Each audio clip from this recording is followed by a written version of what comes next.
Nah, ini ada syarat dan ketentuannya dari sebuah transaksi Monero. Sebuah transaksi itu valid kalau key image-nya belum pernah muncul di dalam blockchain. Kalau sudah pernah muncul, artinya terjadi double spending. Kenapa? Karena satu key image atau satu private key hanya menghasilkan satu key image. Ya.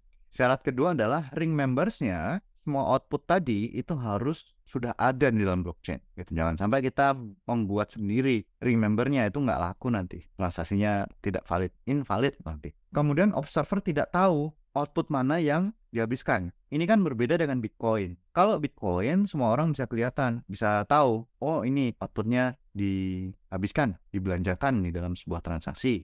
Tapi kalau di Monero tidak bisa. Kalau di Bitcoin namanya UTXO, Unspent Transaction Output. Kalau di Monero hanya namanya TXO, Transaction Output. Kenapa? Karena kita tidak tahu apakah output ini sudah spent atau masih unspent. Gitu. Destination address created by the payer. Jadi ketika kita melakukan transaksi, ya, si penerima ini hanya mengirimkan master key. Ini kan kalau misalnya kita mau menerima transaksi Bitcoin, ya alamatnya harus kita berikan kepada si pengirim, no? Kalau enggak ya nggak tahu. Seperti kita harus mengirimkan nomor rekening ke pengirim ya, kalau di bank, transaksi perbankan. Nah, perbedaannya kalau di Monero itu ada namanya master key. Master key. Jadi kita kirim master key ke pengirim. Jadi penerima atau payee itu mengirim master key ke payer atau sender. Nah, nanti oleh payer atau pengirim nanti akan membuat sebuah kunci baru, key baru, namanya one time key ya. Nah, ini kan kalau ingat-ingat lagi, ini adalah salah satu fitur namanya stealth address atau alamat bayangan. Jadi master key tidak pernah muncul ke blockchain. Hanya diketahui oleh si pengirim dan penerima saja. Jadi observer, pengamat, siapapun yang melihat blockchain tidak akan tahu master key-nya yang mana. Artinya identitas dari penerima itu tidak pernah kelihatan. Nah, ini kan sebenarnya unlinkability ya. Fasilitas unlinkability dari Monero. Kembali lagi, untraceability-nya menggunakan ring signature, unlinkability-nya menggunakan one time key atau stealth address gitu ya. Nah, karena alamatnya nanti dikirim atau dibuat oleh si pengirim, makanya si penerima sebenarnya tidak tahu ini tadi dikirim oleh si payer dengan transaksi yang mana ya. Misalnya ada 10 transaksi. Sebenarnya si penerima tidak tahu transaksi mana yang isinya milik dia atau milik orang lain. Tidak tahu sebenarnya. Caranya gimana? Caranya harus baca satu-satu transaksinya. Nanti kemudian ada formulanya, ada rumusnya untuk mengecek apakah ini transaksi milik saya atau ini uang milik saya. Nah, lebih lagi, jadi beberapa tahun terakhir Monero itu selalu berkembang. Kemudian dulu itu jumlah transaksi itu kelihatan. Misalnya ada 5 Monero dikirim dalam satu transaksi. Nah, sekarang itu jumlah Monero itu dienkripsi menggunakan Pedersen Commitment namanya. Ini nama teknik. Nah, jadi namanya ring city dulu. Nanti sudah berkembang lagi namanya bulletproof algoritmanya. Nah, tapi salah satu kalau mau baca di sini ring city, tentang ring city. Ya. Nah, tadi kan unlinkable payment itu pelindungan dari sisi penerima, ya. Bob itu punya satu master key, tuh, kemudian dikirim ke pengirim nanti akan membuat namanya one time key. Kemudian Bob mengecek setiap transaksi yang masuk atau transaksi yang ada di blockchain itu mengecek apakah salah satunya miliknya si Bob gitu. Menggunakan kunci-kunci khusus dari miliknya si Bob. Nah, kalau kita lihat secara matematik ini ada common parameter. Mungkin kita tidak akan bahas lebih lanjut gitu ya. Ini pengetahuan saja, ada common parameter. Kemudian ini caranya membuat transaksi dari sisi Alice. Ada random data R. Bob itu punya public key AB. Jadi Alice tahu public key-nya si Bob adalah AB. Kemudian Alice membuat R sama dengan random R kecil dikalikan G.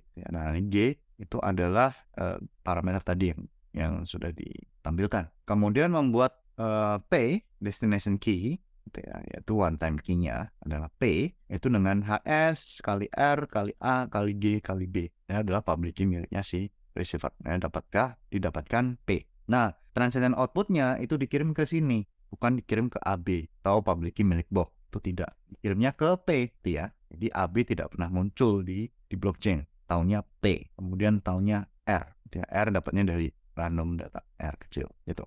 Kemudian kalau dari sisi si Bob gimana? Misalnya Bob itu tahu bahwa transaksi akan dikirim sekitar jam 11 siang sampai jam 1 siang, gitu ya. Artinya walletnya si Bob itu harus meminta data transaksi ya dari jam 11 sampai jam 1 siang. Misalnya ada 10 transaksi. Nah, setiap transaksi tadi itu dihitung ya. Dia ambil public key-nya R gitu ya. Kemudian dihitung ini X sama dengan HS kali AR plus B, itu A, A dan B ini adalah private key. Asosiasinya dengan A dan B tadi, A besar B besar, ini A kecil B kecil gitu ya. Dapatkan X gitu ya, HS AR plus B gitu ya. Kemudian dapat si Bob ini juga menghitung P prime sama dengan HS kali AR kali G plus BG gitu ya. Kemudian dicek apakah P prime sama dengan P gitu. Nah, ini one time private key-nya dapatkan X. Nanti ketika dia mau menghabiskan dana uangnya ini, itu menggunakan X. Ya, X-nya disimpan oleh si Bob. Tapi pengecekannya, mengecek apakah dananya milik si Bob, itu menggunakan ini, rumus ini. P prime sama dengan HS kali ARG plus BG, kemudian dapatkan P prime, kemudian dicek apakah P prime sama dengan P. Yang P tadi kan dihitung oleh si Alice. Ya. Nah, ini rumus ini dikerjakan sampai 10 transaksi. Kita cek apakah satu-satu, apakah ini punyanya si Bob atau bukan. Oh, ternyata tak disangka Bob itu dapat 2 transaksi instead of 1.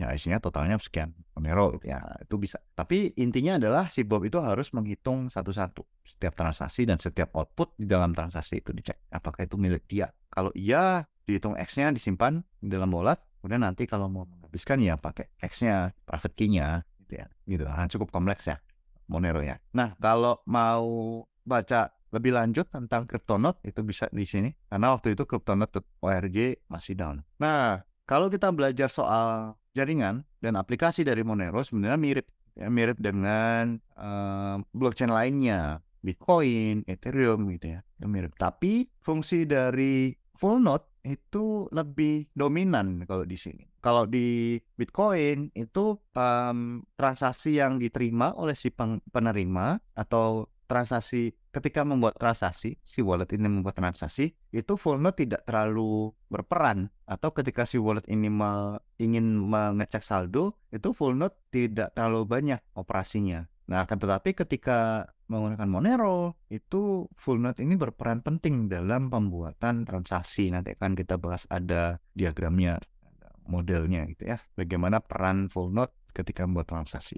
Ketika si wallet menerima transaksi kan tadi sudah kita pelajarin bagaimana setiap transaksi pada jam sekian sampai jam sekian itu diminta semua. Itu kalau di Bitcoin tidak perlu, di Ethereum tidak perlu, hanya lihat saldonya saja cukup. Bitcoin hanya perlu UTXO saja cukup. Kan ukuran UTXO kan kecil, jadi tinggal diberikan saja oleh full node. Tapi kalau di Monero itu data-data lebih banyak dikirim dari full node kepada wallet seperti itu.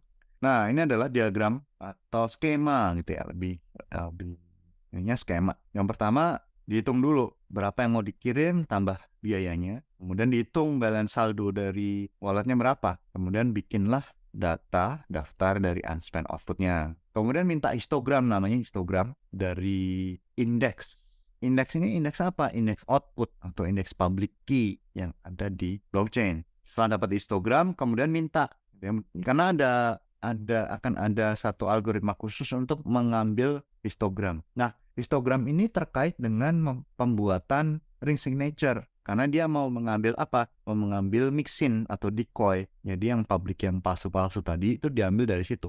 Kan? Syaratnya apa ya? Syaratnya supaya anonimitasnya bagus, itu pemilihan di dalam histogram juga harus tepat. Jangan semua yang paling baru, tapi jangan juga terlalu lama. Itu ada rumus atau ada algoritmanya sendiri. Nah, setelah indeksnya dipilih, itu diminta public key-nya mana dari indeks itu. Itu yang nomor 3 itu ya. Setelah dapat public key-nya, buatlah ring signature-nya. Jadi signing ada di sini, kemudian decoy tadi dipakai di sini. Jadi proses signing pembuatan transaksi ada di nomor 4. Setelah selesai dikirimlah dia ke full node. Ya, ini sama dengan blockchain lain itu ya, mirip. Dan transaksi divalidasi, konfirmasi, mining selesai. Dan saldo dari wallet sudah diupdate di sini dan selesai. Gitu. Jadi sedikit berbeda pembuatan transaksinya di dalam Monero dibandingkan dengan Bitcoin, Ethereum gitu ya, dan beberapa blockchain lainnya.